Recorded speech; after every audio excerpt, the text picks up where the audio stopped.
That's a tough act to follow, and I have a long story and no speaking cards either, and I just might ramble, so can I? Right, so perhaps this is the first image of glitch that we are all, I'll stand in front of the picture to glitch it a bit, I guess. So this is I'm talking about urban glitches since nobody knows this. Loudly? Loudly, really, I can hear myself and I'm losing time.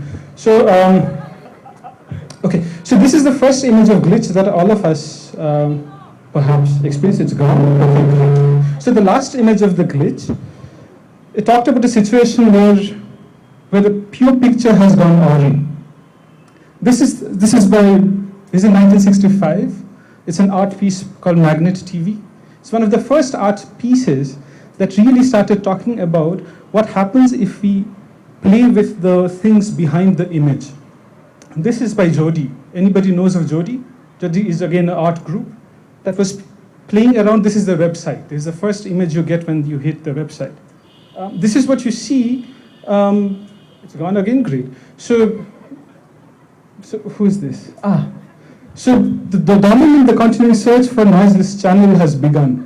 So both Jodi and the Magnet TV piece, what they really talk about is that let's play with the fact that saying something directly, clearly, like what I cannot do right now, does not happen all the time, right? But there can still be possible, it just might still be possible to find an aesthetic value in things that are distorted, things that are broken. This is out of a book by Iman Moradi. It's called Glitch, Designing Imperfection.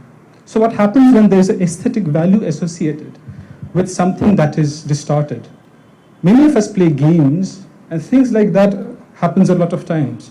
Maybe the 3D simulator guy, the 3D builder guy, didn't just build the whole city, just built the street, right?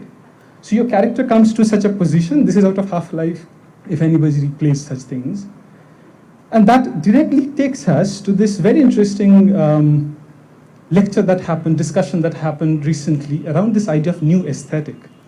Now, glitch and new aesthetic has a difficult relationship, and I won't get into that much here. But new aesthetic is an idea that is really talking about what happens if the digital is erupting the physical, is coming to our everyday life. All of us use Google Earth. What happens if the image that this Google Earth car took is glitched, is not perfect? What happens if the map that is created in Google Earth is not taken by a satellite that is working perfectly? What does that tell us about our everyday images or everyday media experiences? What happens if we ourselves look at the world not as human beings but as computers? This is a very interesting map called Wind Map. Search for this later on. What it was showing, and please read this while I'm talking. What it showed is that, okay, let me jump. So is this a nice mug? Do you like it?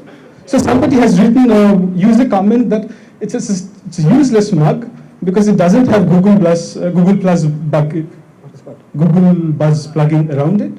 And that is something, so since the digital cannot come to my physical useless mug, I think it doesn't work.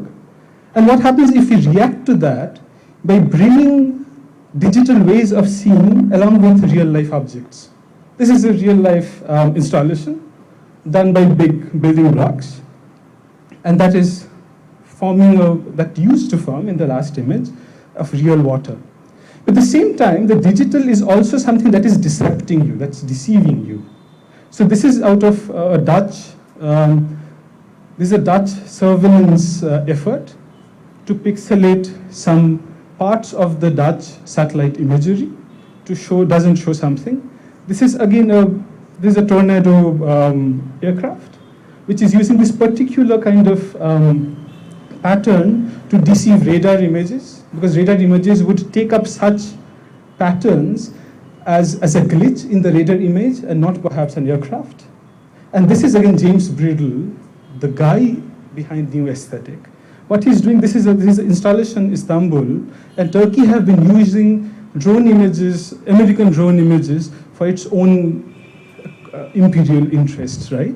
And what James Bridle was doing is he drew a drone on a Istanbul street to talk about the fact that glitch is a wonderful experience of an interruption. It interrupts that Istanbul street space. It shifts an object which is out there, the drone, away from its ordinary form and discourse, and tells us something about what really the relation between the state and the people are. This is, in my understanding, this is an urban glitch. We do not everybody see that building in this context.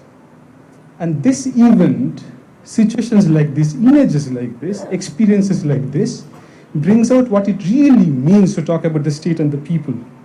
It's not only about the state and the people, but it's also about different kinds of people living in the city. This is again a very direct experience of the urban glitch, where things are just not working. Somewhere behind the codes are not working together. They're building something else.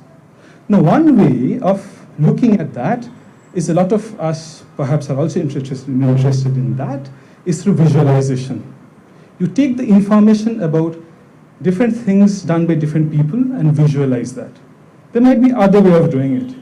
When you're not making a nice picture, but you're making something out in the real world, and there's a very interesting, it's a bicycle project, bicycle public art project. On the Sunday, where there's no cars, they created this color poodles, and people ran their cycles and created this nice paints. What I'm only arguing against is a lot of us is designers here, not me, but you guys are.